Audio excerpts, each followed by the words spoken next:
महर्षि वाल्मीकि आश्रम कुरुक्षेत्र में भारत रत्न बाबा साहेब डॉक्टर भीमराव अंबेडकर जी की प्रतिमा का अनावरण कार्यक्रम का आयोजन किया गया, जिसमें हरियाणा विधानसभा के अध्यक्ष हरविंदर कल्याण और हरियाणा सरकार में कैबिनेट मंत्री कृष्ण कुमार बेदी ने मुख्य रूप से शिरकत की। हरियाणा विधानसभा के अध्यक्ष हरविंदर कल्याण ने जानकारी देते हुए बताया कि महर्षि वाल्मीकि आश्रम को तपोभूमि कहूँगा, जहाँ बड़े बड़े संतों ने तप किया है। आज इस आश्रम में बाबा साहेब डॉक्टर भीमराव अंबेडकर जी की मूर्ति का अनावरण हुआ है। इसके लिए मैं सर्व समाज को बहुत बहुत बधाई देता हूँ। इस मौके पर मैं ज़रूर कहूँगा कि बाबा साहब ने एक संविधान देश को दिया और बाबा साहब ने जो एक मार्ग समाज को दिखाया कि हम शिक्षित भी हों, संगठित भी हों और समाज की भलाई के लिए हम लगातार तत्पर रहें। इसीलिए मैं समाज से अपील करता हूं कि लगातार हम अपने बच्चों की शिक्षा की तरफ ध्यान दें। हमारे बच्चों के अंदर अच्छे संस्कार हों, मेहनत के संस्कार हों, ताकि वह जीवन में आगे बढ़ सके।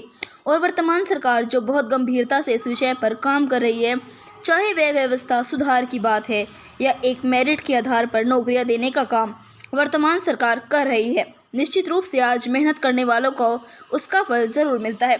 यही बाबा साहब की कल्पना थी। बाबा साहब की जयंती 14 तारीख को है, जिसकी वह आज पूरे देशवासियों को शुभकामनाएं देते हैं। महर्षि वाल्मीकि आश्रम, जिसको मैं तपोभूमि कहूँगा, जहाँ बड़े बड़े संतों ने तप किया है, आज इस आश्रम में बाबा साहेब डॉक्टर भीमराव अंबेडकर जी की मूर्ति का अनावरण वो हुआ है। इसके लिए मैं सर्व समाज को बहुत बहुत बधाई देता हूँ।